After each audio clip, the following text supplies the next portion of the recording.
मेरे साथ बहुत बार ऐसा हुआ कि जो काम मैं काइंडनेस समझकर किया था, वो बाद में फूल्स कंपैशन लगने लगा क्योंकि सामने वाले ने बेवकूफ़ बनाने की कोशिश की। इन दोनों में फ़र्क कैसे पता लगे या काइंडनेस की इंटेंशन होना ही काफ़ी है? गौतम बुद्ध का एक शब्द है जो सबसे महत्वपूर्ण है। अष्टांगिक मार्ग में जितनी चर्चा हुई, जितने उपाय दिए गए, उसमें एक शब्द बार-बार आता है और वह है सम्यक। कर्म तो सम्यक, संकल्प तो सम्यक, क्योंकि असम्यक भी हो सकता है। तो तुम इतना ही समझो कि जिसे तुम काइंडनेस या कंपैशन कह रहे हो, उसके साथ सम्यक जोड़ना ज़रूरी है। सम्यक जोड़ना ज़रूरी है। तो ये सम्यक किस बला का नाम है, ये समझ लें तो काम आसान हो जाए। सम्यक के कई अर्थ हैं, कई अर्थ हैं। ऐसा समझो एक अर्थ जो समय अनुकूल हो, जो संतुलित हो। अब संतुलित बड़ा वेग टर्म है, what does it mean? Balanced हो, संतुलित हो। संतुलित का अर्थ है अति ना हो कोई भी, ना तो उसमें लेथार्जी हो, ना ओवर एक्टिविटी हो, किसी भी तरह की एक्सट्रीम नहीं। इसलिए गौतम बुद्ध का ये जो मार्ग है, जिसे अष्टांगिक मार्ग भी कहा, गौतम बुद्ध के पूरी देशना को एक नाम और भी दिया गया, वह मध्यम निकाय, मध्य मार्ग, एक संतुलित मार्ग, मध्य में चलने जैसा। यानी जहां अतियां नहीं, आप अतियों में डोलते नहीं, सम, अडोल। तो बहुत बार जिसे हम काइंडनेस समझते हैं, सच पूछो तो वो काइंडनेस नहीं, it is an act out of sympathy. Kindness, compassion थोड़ी गहरी बात है। It is something that happens out of empathy, not out of sympathy. इसलिए नहीं कि बेचारा, उसको यह कष्ट है, बेचारे को यह तकलीफ है, नहीं। इसलिए कि आपसे देखा नहीं जाता वह कष्ट, लेकिन आपके द्वारा किया गया कोई भी कर्म, आपके द्वारा किया गया कोई भी उपाय सम्यक तभी होगा अगर सामने वाला उसे लेने को तैयार भी हो। Now, out of kindness, out of compassion, you may pour the food to the hungry. लेकिन वो जो हंग्री है, क्या ये फूड उसके लिए सही है या नहीं? क्या उसका पात्र जिसमें वो भोजन ले रहा है वह स्वच्छ है या नहीं? तुम तो अमृत भी उड़ेल दोगे, लेकिन सामने वाले का पात्र ऐसा है, विषैला है, कि अमृत भी विष बन जाएगा। सामने वाले का पात्र ऐसा है कि उसमें अनेक अनेक छेद हैं, इधर तुम भोजन डालोगे और उधर उन छेदों में से वह भोजन बह जाएगा। तुम देखिए रास्ते पर एक गरीब आदमी पैसा तलाश रहा है, मांग रहा है, मदद मांग रहा है, ये बीमार है, वो बीमार है, ये है। तुमने दिया, उसने जाके दुकान से अपना माल खरीदा और गुट गुट गुट गुट करके एक किनारे पे जाके बैठ गया, वो मस्त हो गया, दिन भर का काम हो गया। Now this would be fools compassion. Have you help the person? बहुत बार आप यंग स्वस्थ बच्चे देखोगे जो भीख मांग रहे हैं, आप उन्हें दे देते हो कि छोटी उम्र के हैं, चलो कुछ हेल्प हो जाएगी। लेकिन वो जीवन भर अब भिखारी बनने के लिए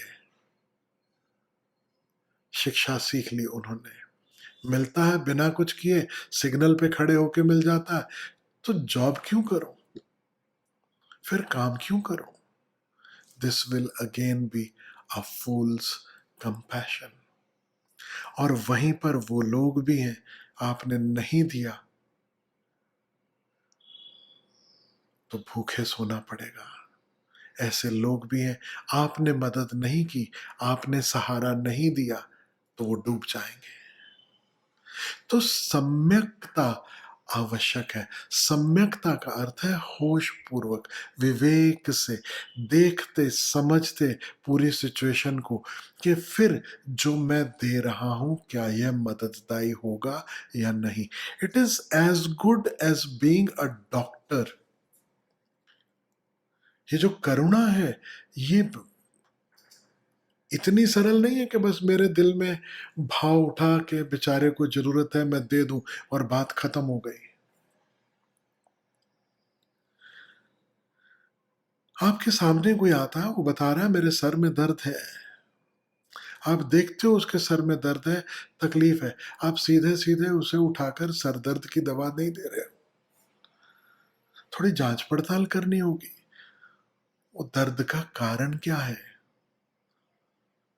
और आप जो उपाय कर रहे हो, यह उपाय सच में अंततः उसका शुभ करने वाले हैं या अशुभ? इसलिए ख्याल रखना, ये जो काइंडनेस है, महावीर और उनके शिष्यों ने काइंडनेस पर भी आपत्ति उठाई।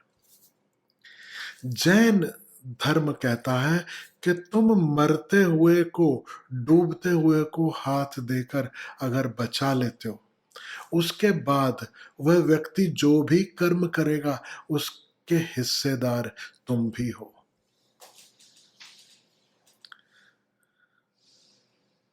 और निश्चित रूप से हो। ये कोई गलत साइंस नहीं है। हाँ, आज बहुत सारे लोग इसे एक बहाना बना लेते हैं कि फिर हमें किसी की कोई मदद करने की ज़रूरत नहीं, किसी के लिए कुछ करने की ज़रूरत नहीं। Let everybody be on their own. ये जो कंजूस मन है, जो जिसकी जेब से कुछ नहीं निकलता, उसने उसे एक एक्सक्यूज़ बना लिया। लेकिन गहरे में देखो तो बात सच है। Is your kindness truly kind? Is it kind enough?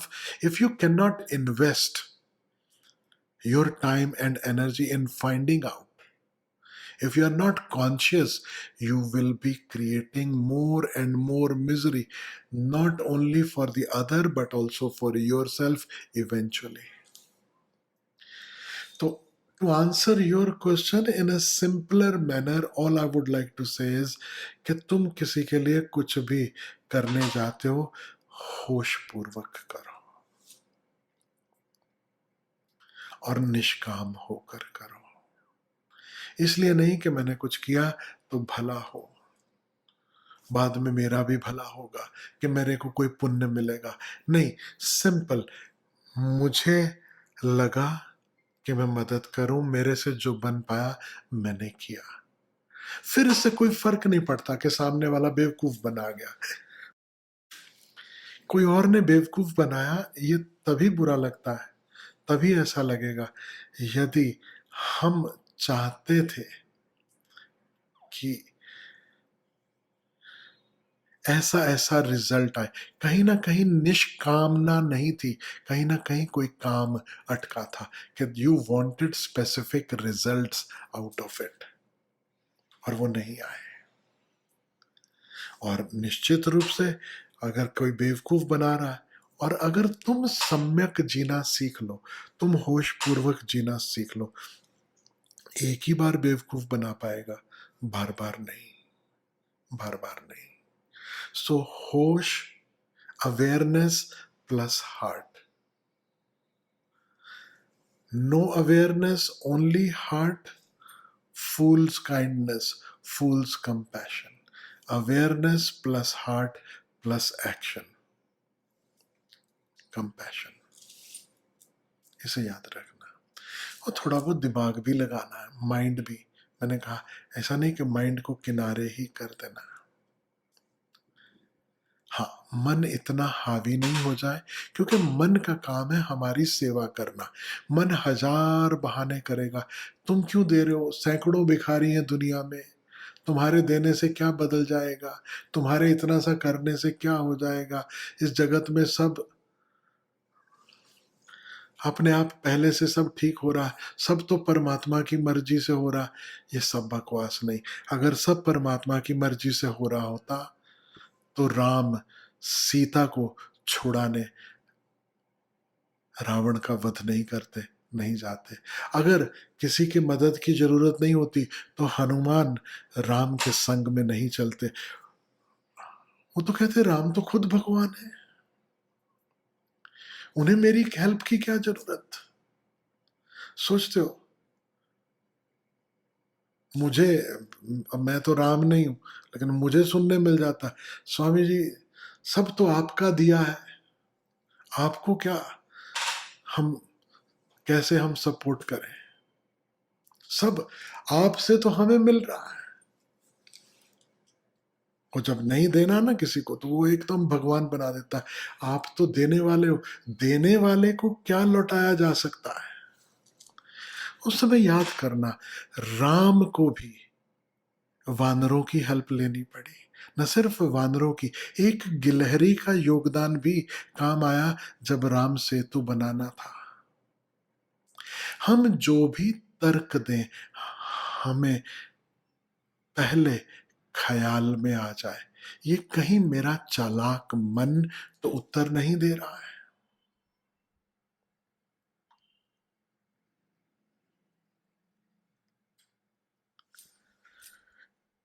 और फूल्स कंपैशन, उससे बचना, उससे बचना। उससे होगा कुछ नहीं, ज्यादा नुकसान नहीं है फूल्स कंपैशन में भी। Only you will go on becoming a fool, that's all. और अगर तुम उसमें भी राजी हो, I will even go to the extent of saying कि कभी डाउट हो कि कहीं पागल ना बन जाऊं, क्या ये सही करने जा रही हूं या नहीं, तो मैं बोलूंगा थोड़ा पागल बन जाना वो ज्यादा अच्छा है। क्योंकि समझदारी ऐसे भी कहीं खास पहुंचाती नहीं है। आज सुन रहे थे ना वो जगजीत का, दो और दो का जोड़ हमेशा चार कहाँ होता है। तो क्या समझदारों को थोड़ी नादानी दे मौला, थोड़ी नादानी दो, थोड़ी नादानी अच्छी है। A little bit of fools compassion is okay. When I से बिवेयर ऑफ फूल्स कंपैशन, वो इसलिए नहीं कि डोंट बी कंपैशनेट, वो इसलिए कि तुम ही बाद में दुखी होगे। तो आज उसमें एक चीज और ऐड कर देता हूं, जहां श्योर है कि ये सामने वाला पागल बना रहा है वहां पीछे हटो। जहां श्योर है कि यहां से मेरे माध्यम से किसी का शुभ हो सकता है तो माध्यम बन जाओ। और जहां डाउट लगे तो बेनिफिट ऑफ डाउट दे देना। कबीरा आप ठगाइए और न ठगिए कोई, इसे याद रख लेना। कबीर कहते थोड़ा बहुत हम ठगा गए ना, वो चलता है। और मैं तो फकीर हूँ, फकीर होके इतनी बार ठगा चुका हूँ, इतनी बार ठगा चुका हूँ, ठगा ठगा के मतलब अब परमात्मा भी देख रहा है, अभी इसको और कैसे ठगे, उसको भी उपाय नहीं मिल रहा। लेकिन मैं फिर भी कहूँ ठगाने के बाद भी कबीर आप ठगाइए। ठगाए जाने में भी शांति है, आनंद है। लेकिन स्टुपिडिटी से मत ठगाए जाना। इसलिए नहीं कि तुम स्टुपिड हो और तुम ठगाए गए। कबीर जब कह रहे ना, कबीरा आप ठगाइए और न ठगिए कोई, वो ये नहीं कह रहे कि कोई भी तुम्हें ठग के ले जाए और तुम डोडो डफर डम्बो बनकर जियो। नहीं, तुम्हें पता हो कि ये थोड़ा मेरा फायदा उठा रहा है, यू नो इट। तुम बेवकूफ नहीं हो, तुम मूर्ख नहीं हो, तुम समझदार हो।